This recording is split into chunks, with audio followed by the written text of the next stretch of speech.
Hello everyone, welcome to my channel and welcome back to my another new vlog. আমি সুদীপা নিয়ে এসেছি আবারও একটা নতুন ভ্লগ। তো লাস্ট যে ভ্লগটা আমি শেয়ার করেছিলাম সেখানে দেখিয়েছিলাম যে আমি মামার বাড়ি যাচ্ছি কয়েকটা দিন, মানে গিয়েছিলাম নিজেকে একটু ঠিকঠাক করতে বা হাওয়া বদল বা সমস্ত কিছু একটু চেঞ্জ করতে নিজের বাড়ি ছেড়ে মামার বাড়িতে। তো মামার বাড়িতে বেশ অনেক কয়েকটা দিন ছিলাম, প্রায় 10 দিন মতো। আর যেদিনকার ব্লগটা শেয়ার করছি সেদিনটা ছিল 27th of July 2024। তো সেদিনই আমার মামার বাড়িতে সেই সময়ের লাস্ট দিন ছিল, মানে অতগুলো দিন ছিলাম। 28শে জুলাই বাড়ি ফিরে এসেছিলাম। তো সেদিন প্রচণ্ড বৃষ্টি পড়ছিল। 27শে জুলাই তো সকাল থেকেই মেঘলা ওয়েদার। আমি ভিডিওটা শুরু করেছি দুপুর থেকে, মামার বাড়িটা দেখাচ্ছি, কি সুন্দর লাগছে দেখো, চারিদিকে গাছপালা। আর এই সবুজ চুড়ি পরে আমার ঢঙের শেষ নাই, কারণ তখন তো শ্রাবণ মাস ছিল। আর সেই বছর আমি প্রথম সবুজ চুড়ি পরেছি, মানে কি বলবো, প্রথমবার যেহেতু সবুজ চুড়ি পরেছি তাই আমার ঢঙের আরও শেষ নাই। সবাইকে দেখেছি আর এটা ভীষণ ট্রেন্ডে চলছিল, তাই আমার মনে হলো ঠিক আছে পরি। অনেক ছোটোবেলায় তো কাঁচের চুড়ি পরতাম, বড় হয়ে আর পরা হয় না, তাই ভাবলাম এখন পরি।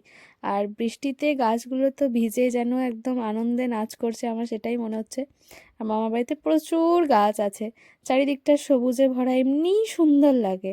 নানা রকমের সবজি থেকে শুরু করে ফুলের গাছ, আরও কত কিছু। আর এখানে এই যে বেগুনি বেগুনি লঙ্কাগুলো ভীষণ ঝাল, আর এক গাছ করে লঙ্কা ধরে, আমার ভীষণ ভালো লাগে দেখতে। তাছাড়াও তো প্রচুর প্রচুর তুলসী গাছ আছে। আমার মামার বাড়িটা অনেক পুরনো, প্রায় 40 বছর আগের বানানো বাড়ি, তো তাই জন্যই এই রকম আর কি বাড়িটা। তারপরে দাদু ভাই চাইলেই নতুন বাড়ি বানাতে পারতো, কিন্তু এই বাড়ির মধ্যে যে আলাদা একটা শান্তি আছে, সেই শান্তি নষ্ট করে আলাদা বাড়ি আর বানায়নি। তবে হ্যাঁ, মামা বানাচ্ছে, মামার বাড়ি হবে। যাই হোক, তো ভেতরে এখন দেখালাম, আগে তো বাইরেটা দেখালাম, এটা ভেতরটা। এমন বিশাল কিছু আহামরি নয়, তবে ওই আর কি। এখানে রয়েছে আমড়ার আচার, কি ভীষণ ভালো বানাই দিদা আমড়ার আচারটা, আমার খুব ভালো লাগে। আর এটা বলা যেতেই পারে রান্নাঘর, মানে তবু রান্নাঘর প্রপার নয়, আরও অনেক কিছু থাকে। রান্নাঘর বলতে আমাদের বাঙালিদের যেটা হয়, মধ্যবিত্ত বাঙালিদের, যে রান্না করে খাবার দাবারগুলো রাখা হয়, ওখানে রান্না বান্না করা হয় না।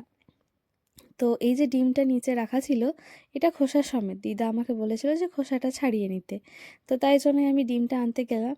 আর এখন বৃষ্টিটা একটু ছেড়েছে, তাই জন্যই এখন তাড়াতাড়ি করে ভাত খেয়ে নেবো আমরা। তো কলপাড়ে এসে আমি ডিমটা ছাড়াচ্ছিলাম, এই ডিমটা ফেটে বেরিয়ে গিয়েছে। একটা আমার আর একটা মায়ের, দুটো ডিম দেখে ভাবার কোনো কারণ নেই যে দুটোই আমি খাবো। দিদা আর দাদুভাই কেউই কিন্তু খায় না ডিম, ওরা মাছটাই খায়, ডিম মাংস কিছুই খায় না। দিদা তো কিছুই খায় না ডিম মাংস, দাদুভাই তাও মাঝে মধ্যে এক দু একবার মাংসটা খায়, ডিমটা খায় না, সহ্য হয় না বলে। তো মা আর আমি খেতে বসেছি, দিদা একটু পরে খাবে। তো এই যে নানা রকমের আয়োজন ছিল, আর আমার ফেভারিট কিঁদুরি ভাজাটাও ছিল। আর ভাত খাওয়া যেমনি না শেষ হয়েছে অমনি অঝোরে বৃষ্টি পড়ছে। আর আমার তো মনে হচ্ছে আমার কান্নাগুলোই বৃষ্টি রূপে পড়ছে, কারণ মন ভালো করতে গিয়েছিলাম বা চেয়েছিলাম, কিন্তু যেই আঘাত আমি পেয়েছিলাম বা যেরকম সিচুয়েশানে আমি ছিলাম বা যেরকম দিনকালগুলো আমার যাচ্ছিলো, তাতে এত খুব তাড়াতাড়ি রিকভার করা খুব একটা সহজ ব্যাপার ছিল না। আর যেহেতু ওই দিনটাই শেষ ছিল, পরের দিন বাড়ি ফিরেছি, মানে ফিরবো, ফেরার কথা। তো আমার মনে হচ্ছে যেন ওই কারণেই হয়তো গাছপালাগুলো কাঁদছে, প্রকৃতিও কাঁদছে, সবাই। আসলে আমি তো ছোটোবেলা থেকে মামা বাড়িতেই বড় হয়েছি, অনেকগুলো বছর ওখানেই ছিলাম। তবে কী ঝমঝম করে বৃষ্টি পড়ছে, আমি একমাত্র হাতটা ধুতে পেরেছি, মা তখনও হাত ধুতে পারেনি, বাসনগুলো ঠিকঠাক গুটিয়ে রাখতে পারেনি। এইভাবে যে অঝরে বৃষ্টি আবার শুরু হয়ে যাবে সেটা ভাবতেও পারিনি। তবে কি ভীষণ সুন্দর লাগছে না চারিপাশটা দেখতে, আমার তো খুব ভীষণ ভালো লাগে। তবে মাঝে মাঝে বিরক্তিও লাগে, এত প্যাচপ্যাচে হয়ে যায়।